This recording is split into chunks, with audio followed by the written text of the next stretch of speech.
Sống rồi nè con vàng ơi. Chút nữa vô nấu gì ăn giờ mẹ?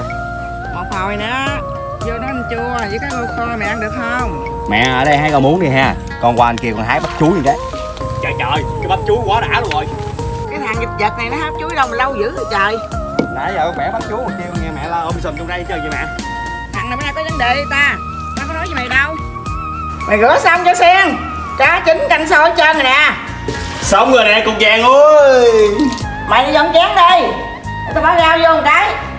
Rồi sẵn tao xay mấy mỡ tỏi bỏ cho nó ngon. Ăn xôi tới đây. Quá nóng rồi. Quá ngon luôn.